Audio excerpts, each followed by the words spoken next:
ಎಲ್ಲರಿಗೂ ಶುಭೋದಯ. ಇಂದಿನ ಪ್ರಾರ್ಥನಾ ಅವಧಿಯ ಸಚೇತನ ಕಾರ್ಯಕ್ರಮದ ಚಟುವಟಿಕೆ ನಕ್ಷೆಗಳು ಮತ್ತು ಅದರ ವಿಶ್ಲೇಷಣೆ. ನಮ್ಮ ಶಾಲೆಯ ವಿದ್ಯಾರ್ಥಿಗಳು ಸ್ತಂಭ ನಕ್ಷೆ ಮತ್ತು ಚಿತ್ರ ನಕ್ಷೆಯನ್ನು ಪ್ರಸ್ತುತಪಡಿಸಲಿದ್ದಾರೆ. ನನ್ನ ಹೆಸರು ಸೈನವನಿಗೇಳಿ. ನನ್ನ ಹೆಸರು ಪಂಕಜ್ ಚವನ್. ನಾನು ಚಿತ್ರನಕ್ಷೆ ಬಗ್ಗೆ ಕುರಿತು ಹೇಳುತ್ತೇನೆ. ಚಿತ್ರನಕ್ಷೆ ಎಂದರೆ ದತ್ತಾಂಶಗಳನ್ನು ಪ್ರತಿನಿಧಿಸುವ ಒಂದು ಸೊಗಸಾದ ದೃಶ್ಯ ಮತ್ತು ಸಲಹಾತ್ಮಕ ಸಾಧನಗಳಾಗಿವೆ. ಅವು ದತ್ತಾಂಶಗಳನ್ನು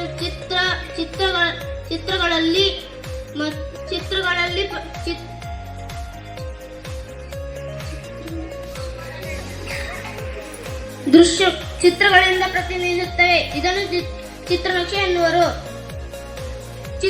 ಚಿತ್ರನಕ್ಷೆಯನ್ನು ಒಂದು ಉದಾಹರಣೆ ಮೂಲಕ ತಿಳಿದುಕೊಳ್ಳೋಣ.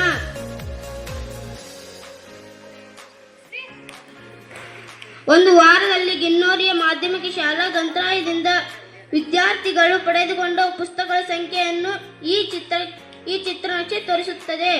ಯಾವ ದಿನದಂದು ಎಷ್ಟು ವಿದ್ಯಾರ್ಥಿಗಳು ಪಡೆದುಕೊಂಡಿದ್ದಾರೆ ಎಂದು ಈ ಚಿತ್ರನಕ್ಷೆ ತೋರಿಸುತ್ತದೆ.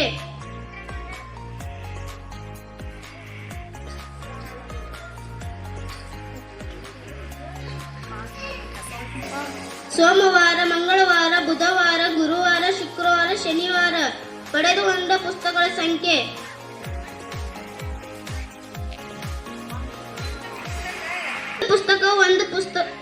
ಒಂದು ಪುಸ್ತಕ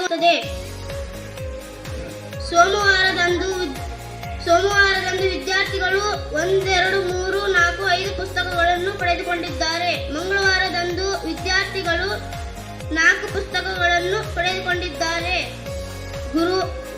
ಬುಧವಾರದಂದು ವಿದ್ಯಾರ್ಥಿಗಳು 2 ಪುಸ್ತಕಗಳನ್ನು ಪಡೆದುಕೊಂಡಿದ್ದಾರೆ. ಗುರುವಾರದಂದು ವಿದ್ಯಾರ್ಥಿಗಳು ಯಾವುದೇ ಪುಸ್ತಕಗಳನ್ನು ಪಡೆದುಕೊಂಡಿದ್ದಿಲ್ಲ. ಶುಕ್ರವಾರದಂದು ವಿದ್ಯಾರ್ಥಿಗಳು 5 ಪುಸ್ತಕಗಳನ್ನು ಪಡೆದುಕೊಂಡಿದ್ದಾರೆ. ಶನಿವಾರದಂದು ವಿದ್ಯಾರ್ಥಿಗಳು 8 ಪುಸ್ತಕಗಳನ್ನು ಪಡೆದುಕೊಂಡಿದ್ದಾರೆ.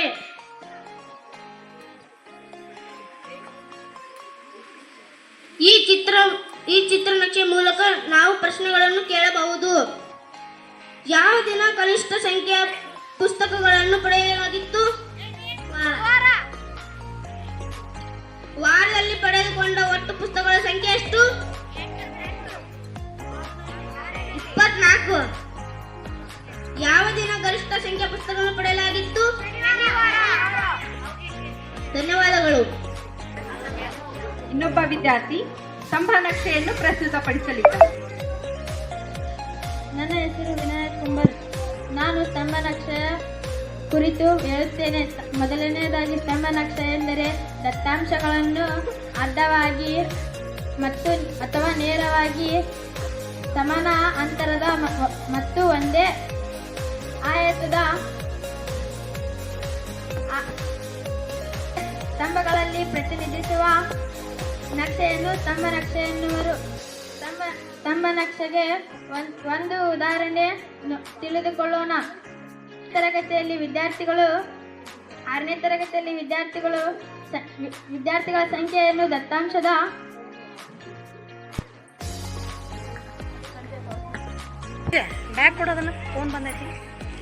6 ತರಗತಿಗಳಲ್ಲಿನ ವಿದ್ಯಾರ್ಥಿಗಳ ಸಂಖ್ಯೆಯ ದತ್ತಾಂಶದ ಸ್ತಂಭಲೇಖವಿದು. ಗ್ರಾಫ್ಗಳ ಮೂಲಕ ನಾವು ಸ್ತಂಭಲೇಖವನ್ನು ರಚಿಸುತ್ತೇವೆ. ಗ್ರಾಫಿನ ಅಡ್ಡರೇಖೆಯನ್ನು X ಅಕ್ಷ ಹಾಗೂ ಲಂಬರೇಖೆಯನ್ನು Y ಅಕ್ಷ ಎಂದು ಗುರುತಿಸುತ್ತೇವೆ. X ಅಕ್ಷದಲ್ಲಿ ತರಗತಿಗಳನ್ನು ಗುರುತಿಸಿದ್ದೇವೆ. Y ಅಕ್ಷರದಲ್ಲಿ ವಿದ್ಯಾರ್ಥಿಗಳ ಸಂಖ್ಯೆಯನ್ನು ಗುರುತಿಸಿದ್ದೇವೆ. ಗುಲಾಬಿ ಬಣ್ಣದ ಸ್ತಂಭವು 5ನೇ ತರಗತಿಯನ್ನು ಗುರುತಿಸುತ್ತದೆ. 5ನೇ ತರಗತಿಯಲ್ಲಿ ಒಟ್ಟು ವಿದ್ಯಾರ್ಥಿಗಳ ಸಂಖ್ಯೆ 135.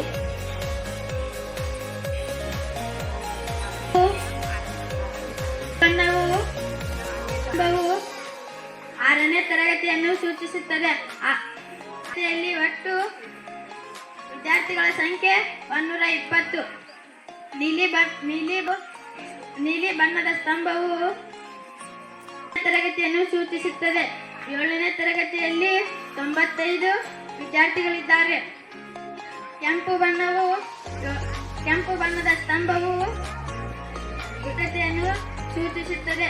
8ನೇ ತರಗತಿಯಲ್ಲಿ ಒಟ್ಟು ವಿದ್ಯಾರ್ಥಿಗಳ ಸಂಖ್ಯೆ 90.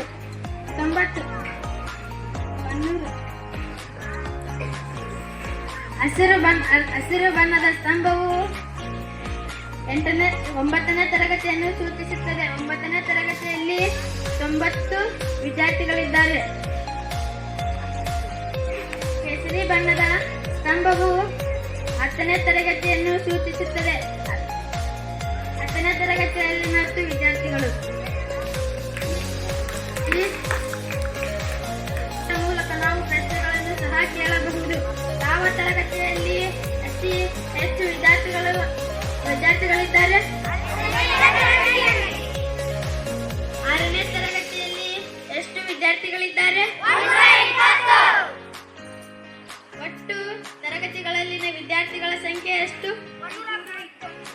ಧನ್ಯವಾದಗಳು. 5ನೇ ತರಗತಿಯ ವಿದ್ಯಾರ್ಥಿಗಳು ಸ್ತಂಭ ನಕ್ಷೆ ಮತ್ತು ಚಿತ್ರನಕ್ಷೆಯನ್ನು ವಿವರಿಸಿದ್ದಾರೆ. ಅವರಿಗೆ ಶಾಲೆಯ ಪರವಾಗಿ ಧನ್ಯವಾದಗಳು.